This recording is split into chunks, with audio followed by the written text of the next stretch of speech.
यदि अभी या भविष्य में कभी भी आपका मन ज़्यादातर भटक रहा हो तो कोई बात नहीं। उस समय पहले आपको देखना है कि आपका कमर, पीठ और गर्दन सीधी है क्या, और सीधी रखते हुए भी मन भटक रहा हो तो एक दो श्वास थोड़े से जोर से लीजिए। ज़्यादा ज़्यादा जोर नहीं, थोड़े से जोर से लीजिए। नहीं तो अपने को स्वाभाविक सांस पे ही काम करना है।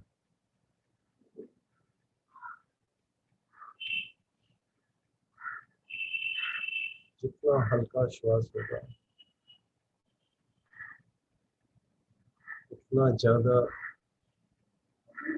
दीर्घ आपका ध्यान होगा। तो हल्के श्वास पे काम करना अभी से ही प्रयास करें।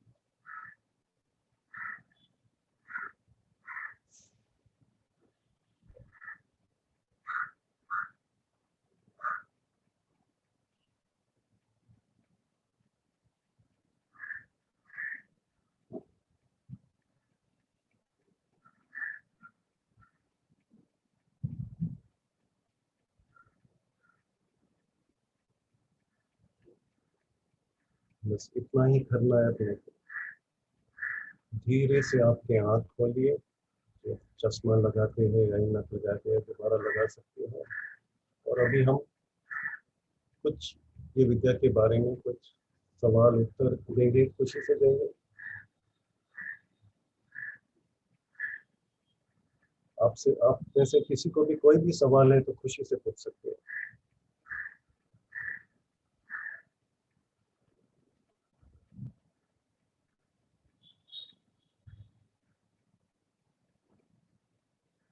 जब तक आपके सवाल नहीं आए तब तक मैं एक दो पॉइंट जरा क्लियर कर देता हूँ। पहला पॉइंट ये है कि हम श्वास पे क्यों काम करते हैं। श्वास पे इसलिए काम करते हैं क्योंकि वो सार्वजनीन है। श्वास में कोई ऊंचा नीचा, हिंदुस्तानी, परदेशी ऐसा कुछ नहीं, कुछ पुरुष स्त्री ऐसा कुछ नहीं। श्वास सार्वजनीन है, अपने साथ हमेशा रहता है। जन्म से लेके आखिरी श्वास तक ये अपना जीवन का सफर है। इसीलिए हम श्वास पे ध्यान देते हैं। दूसरी बात, हम ये विद्या क्यों करते हैं, क्यों सीखते हैं। ये विद्या करते करते अब ये 10 मिनट में आपको शायद एक थोड़ा सा झलक मिला होगा, लेकिन आप ज़्यादा टाइम करेंगे और कुछ 2-3 महीने के लिए करोगे तो आपको पता चलेगा कि आपका मन का जो गुस्सा है, क्रोध है, हिंकार है, घमंड है, ईर्ष्या है, जितने भी हम अंग्रेजी में नेगेटिविटीज बोलते हैं, धीरे धीरे कम होते जाएंगे और हम अपना मन को अपने आप सुधार सकेंगे। किसी और के ऊपर हम आश्रित नहीं होंगे। हम ही अपने मन के मालिक हैं और हम ही अपने मन के गुलाम। अभी तीसरा सवाल कि मन और श्वास के बीच में क्या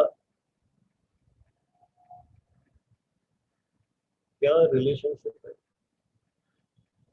क्या संबंध है। आपने देखा होगा कि जब भी आपको गुस्सा आता है तो आपका श्वास तेज हो जाता है। जैसे आप घबराते हो तो भी आपका श्वास तेज हो जाता है। तो तुरंत मन और श्वास के बीच में संबंध मालूम पड़ता है।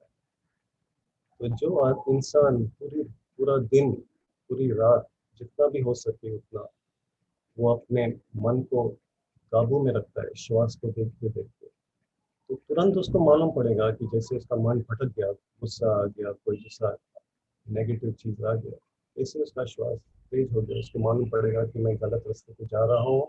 और वहीं पे वो रोक लगा सकते हैं अपने मन पे और कुछ बड़ा सा पाप करने से बच सकते हैं। ये विद्या मुझे सिखाया है श्री सत्यनारायण गोयनका जी ने, जिसका मैं हमेशा के लिए आभार हूँ, जिन्होंने म्यांमार से ये विद्या दोबारा हिंदुस्तान में लाई और पूरी दुनिया में अभी फैल रही है। और उनसे ज़्यादा मैं भगवान बुद्ध को मैं मेरा आदर और मेरा आभार प्रकट करता हूँ, क्योंकि उन्होंने ये विद्या नहीं सिखाई होती तो हम कैसे ये मोह के रास्ते से छोड़ सकते हैं।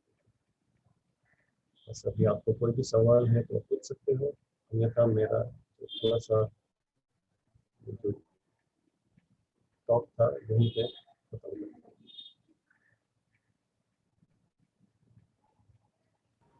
हूँ। डॉक्टर मार्कम, यहाँ पर सरोज जी का एक कमेंट है कि जब ये प्रैक्टिस खान पान की कराई गई तो उनका माइंड स्टेबल हुआ कुछ समय के लिए, और जो विचार थे वो आए और फिर गए, मतलब चले गए वो। तो ये एक ऑब्जर्वेंस है, और मेरे साथ भी कुछ ऐसा ही हुआ, बड़ी शांति महसूस हुई और विचारों का आना कुछ समय के लिए बंद सा हो गया। तो बड़ा ही अच्छा अनुभूति हुई है इसी की। इसी के साथ अगर और किसी के सवाल है तो कृपया आप अपना माइक अनम्यूट करके पूछ सकते हैं, वरना कमेंट सेक्शन के अंदर अपने मैसेज को टाइप कर सकते हैं। प्रतीक जी, डॉक्टर मनीष जी का एक प्रश्न है, आप चैट में देखिए। एवरीवन में नहीं आया, क्या आपको मिला है? वो एक बार ज़रा आप पढ़ जी, लेंगे? मैंने आपको भेज दिया। अच्छा। प्रश्न ऐसा है कि यह कितनी देर और किस समय करते हैं? इससे ईड़ा पिंगला सुषुम्ना क्या प्रभाव पड़ेगा? ईड़ा पिंगला सुषुम्ना नाड़ी पर क्या प्रभाव पड़ेगा? वो मैं ये प्रश्न को दो हिस्से में तोड़ रहा हूँ। पहला हिस्सा है, आप कभी भी कर सकते हो, लेकिन सबसे ज्यादा बेहतर यही होगा कि आप एकांत में सुबह सुबह या शाम को सोने के पहले कम से कम 10-15 मिनट के लिए कीजिए। मैं तो रोज ये और एक उससे ऊंची विद्या जिसको विपश्यना बोलते हैं, जो भगवान बुद्ध की देन है असलियत में, वो मैं 1.25 घंटा एकत्र करता हूँ। तो सुबह शाम करोगे तो आप खुद अपने आप में इतना परिवर्तन देखोगे कि आप नहीं पहचान सकोगे कि आप वही आदमी हो या नहीं। ये 10 मिनट में आपको थोड़ा सा फायदा जो हुआ, मुझे ये सुन के बहुत अच्छा लगा। मेरे लिए नहीं, लेकिन ये विद्या इसलिए है, इससे अमृत विद्या है, किसी को भी फल मिलता है। तो दूसरा जो हिस्सा है प्रश्न का, इसके बारे में मैं कुछ जानता नहीं हूँ, क्योंकि मैं योगा में इतना कुछ स्थापित नहीं हूँ। लेकिन निश्चित तौर से वहीं पे भी, जहाँ पे भी अपना शरीर और मन जुड़ा हुआ है, वहाँ आपको फायदा होगा ही होगा। धन्यवाद doctor मार्कव।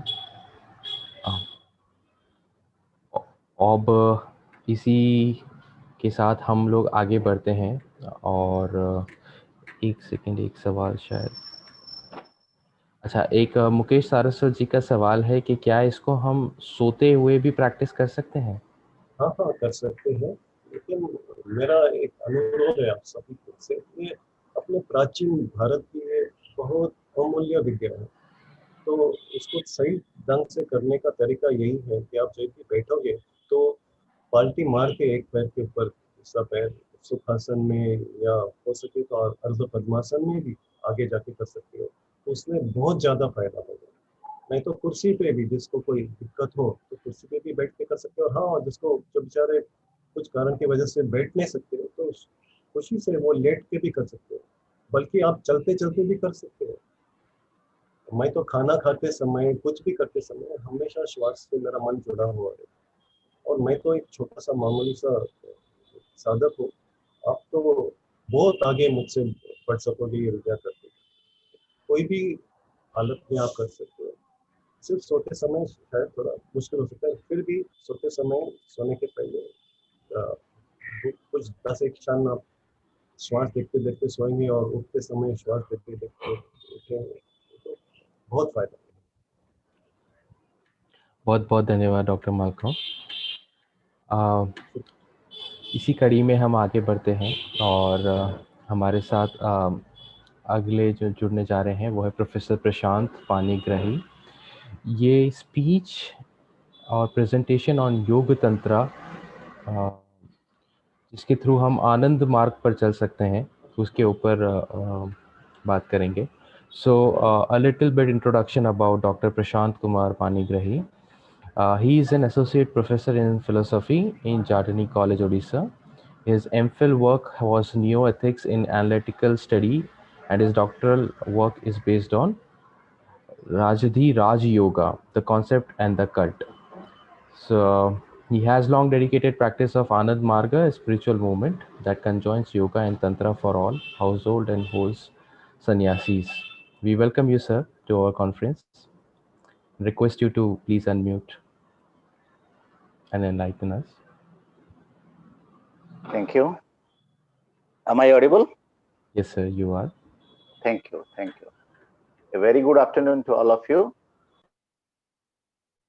At the outset, I must express my deep sense of gratitude to all the members, to all the pioneers of this organization, Ritambhara. Really, it touched me, it moved me in this materialistic day when all are longing, when all are running after this materialist to fulfill their materialistic desires. Here is an organization, here are some members of the organizations who are trying their best to deliver the ultimate, to give, to find a way to reach at the our ultimate state. That is the highest truth. That is the summum bonum of everybody's life. Thank you again. I personally express my deep sense of gratitude on the eve of party, on the eve of Diwali, to all, and all my previous speakers, Professor Pradhan, Professor Rajesh, and to my younger brother, Dr. Saroj. So now the time is very short, so let us now come to join in our topic. Actually, I have been interested to speak on Tantra Yoga of Ananda Marga. Actually, at the outset, I must tell you everyone, at the beginning, I will explain you what is Anand Marg. Anand Marg means way and Anand means bliss. Anand is a Sanskrit term and Marg is also a Sanskrit term. The path of bliss, its English translation is the path of bliss, Anand Marg. Then I will explain you how it is related with yoga and how it is related with Tantra. So Anand Marg is the path of bliss, and all are all starting from flora to fauna to human beings, all are moving in this path of bliss. Not only that, it is the personal, please don't disturb, right? Please don't disturb. Not only that, all are progressing in the path of bliss. It is not the personal choice. It is our existential compulsion. Not only human being, but the entire creation is running after this bliss. By whether we know it or we do not know it, we all are progressing in the path of bliss, because no one wants unhappiness, no one wants pain, everyone wants bliss. And this bliss is, there is a difference between bliss and happiness. Happiness is short-lived, when bliss is long-lived. The unending happiness, the unending pleasure and happiness, they are short-lived. But when the pleasure becomes unending, when the pleasure becomes unending, at that time it is called as bliss. In Sanskrit, it is called as Sukham Anantam Anandam. So nobody wants unhappiness or pain or agony. Everybody wants a state of bliss.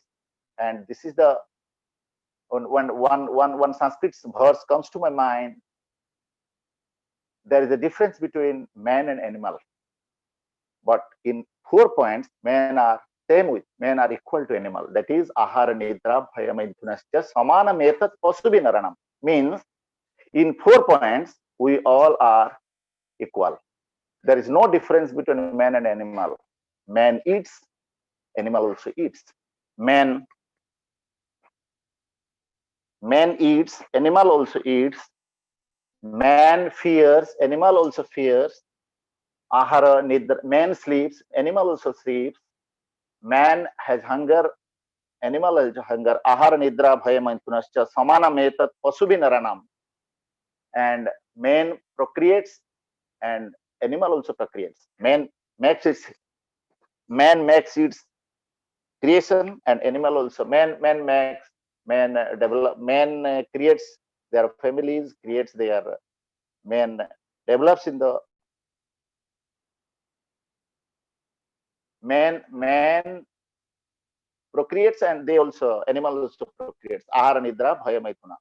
And but there is one point when animal is different from the man, that is dharma. That is the longing for the infinite, longing for the spiritual upliftment, longing for the highest truth, which is the samambanam, which is the samambanam. And man should aspire for this. Every man aspires for this. Every man sorry, my home is a little bit disturbing. And It's perfectly fine, sir. We are able to hear you. we are able to, but Saroja's telephone.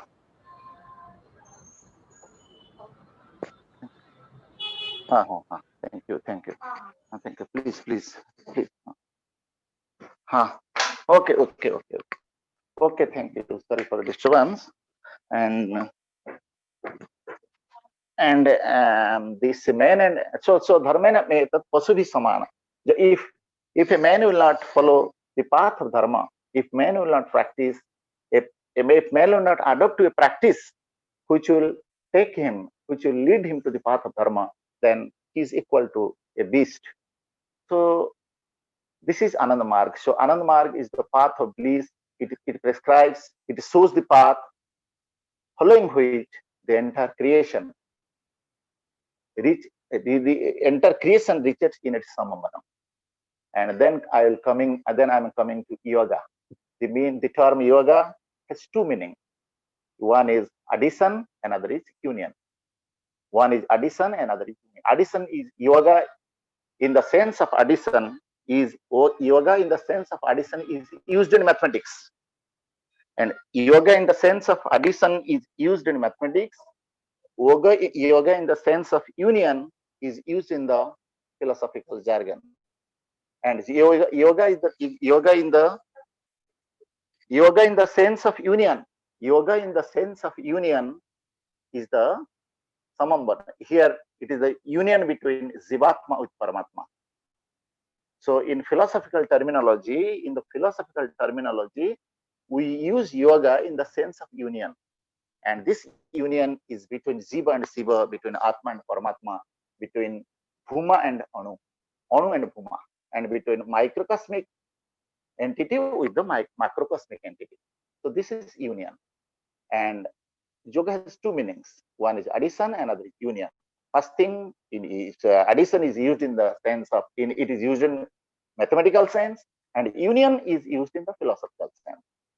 And this union is the samambanam of Jivatma, union of Jivatma with Paramatma is the samambanam of every human being.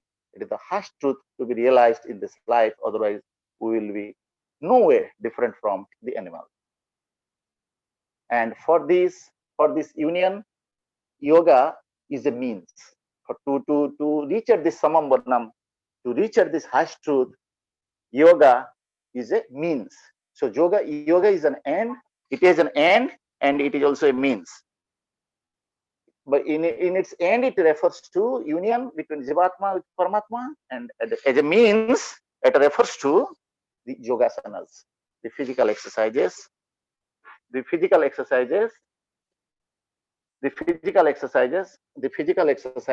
and so this is yoga as a means.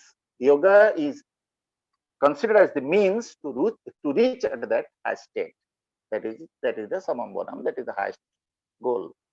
So yoga is a means, and yoga here is not an individual. It is not the prerogative of the few persons. It is not that a person has to take birth in a particular caste, in a particular creed, in a particular religion to practice the yoga. Now, yoga is everybody's cup of tea, because yoga, there is a difference between yoga and science. The achievements of science is something related to external, but the achievements of yoga is related to something internal.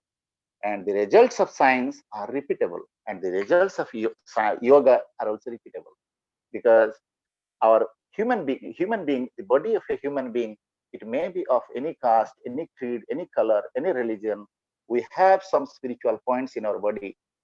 Every tantra, even in Vedas and tantras, or all our ancient seers, they have told about the spiritual centers. One is Muladhara chakra, another is Manipur chakra. Muladhara chakra, Swadhisthana chakra, Manipur chakra, Anahat chakra, Visuddhi chakra, Agya chakra, Guru chakra, and Sahasra chakra.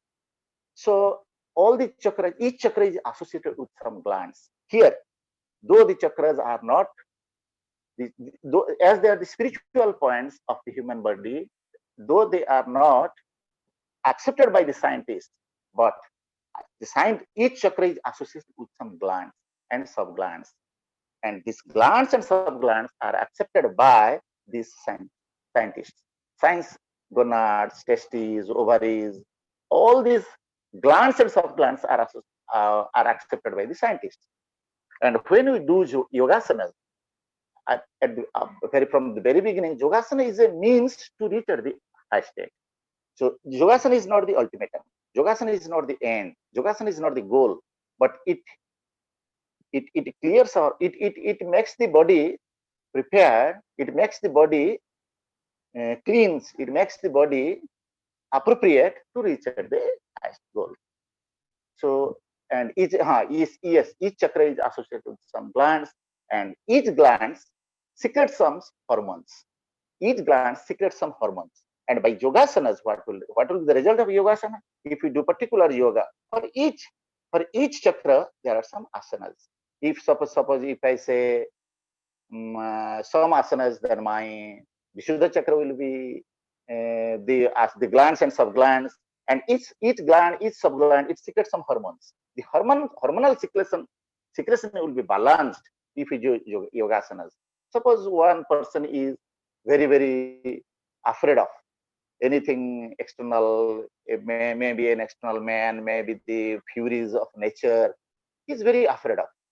So if he does a particular asana, which the bhaya brutti is is associated to whoever this bhaya of the fear brutti is associated to some gland or some chakras. If he makes some asanas for that chakras, then that fear complex will be gone. That fear complex will go away. So the yogasanas, by yogasanas, we make a balance. We make a balance of in our hormonal secretion. If the hormonal secretion will be balanced, then our buddhis will be controlled. When our buddhis will be controlled, we can win over a person can win over his personality. A person can shine, a person can glow, a person will glow a sign in his personality. And at that time, he will reach at the state of equanimity. That's why it is told, Samatvam yoga ichyate. In Gita, it is told, Samatvam yoga ichyate. And he will reach at the state of equanimity. And yoga, and all our previous speakers almost have quoted it, Samatvam yoga ichyate, and yoga karmastu kausalam. Yoga teaches us the art of doing the action. There's so many definitions of yoga, and it unfolds. Yoga unfolds the internal divinity, which lies hidden, which lies idle in our Muladhara chakra, in a form of Kundalini. Here comes the role of Tantra. And Tantra, the Sanskrit, the etymological meaning of the word Tantra is Tara Jastu Sa Tantra Parikirtita, means that which liberates us, that is called as Tantra. And Tantra, it is, whenever we use the word Tantra, many people confuse it. Oh, he's a tantric, he's doing practice of Tantra, he's a tantric. But Tantra, there are two aspects of Tantra. One is Vidya Tantra and another is Avidya Tantra. Vidya Tantra will help you to adopt that practice which will take you, which will uplift you to the state of highest truth. So this is Vidya Tantra. And Avidya Tantra is done by the persons to fulfill their personal interest, to fulfill their material desire, to fulfill their ardent desire to kill a person, to harm a person. So this is not, this Abhidya Tantra is not, it is not, this is anti-life. This is not pro-life. This is going against the Loka Sangraha. So I'm not talking of Avidya Tantra, I'm talking of Vidya Tantra. Whenever we talk of Vidya Tantra, means it helps us to reach at our highest, to reach at the highest truth.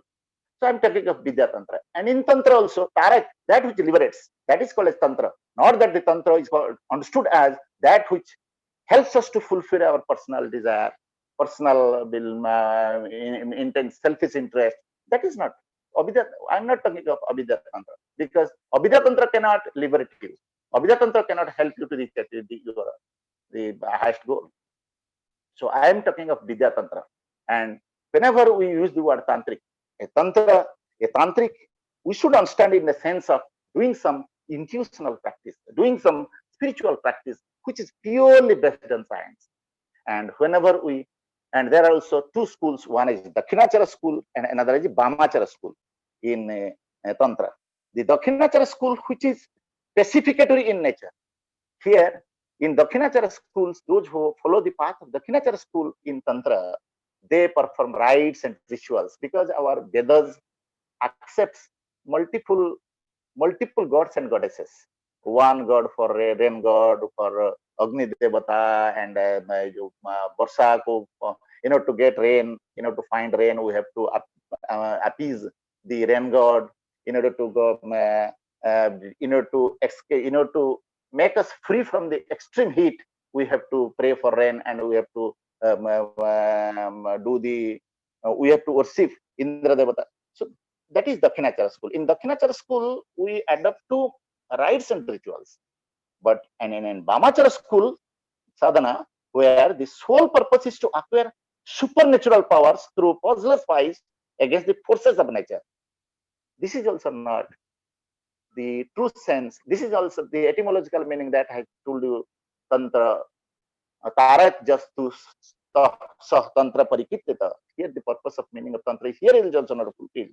And Tantra adopts Madhyamachara sadhana. Neither Dakshinachara nor Bhamachara, it is Madhyamachara sadhana, where the sole goal is unification of Jiva with Siva. Where the sole goal is unification of Jiva with Siva. I think I have time, or now it is time for a discussion. And in Tantra, what happens? Okay, I request the organizer, if he cannot offer me time, then give me some hint so that I will close. So Tantra is, we have 3-4 minutes to not Yoga and Tantra are exclusive. They do not belong to any exclusive compartment. They are not two aspects of. They are not the two things of two watertight compartments. Yoga and Tantra.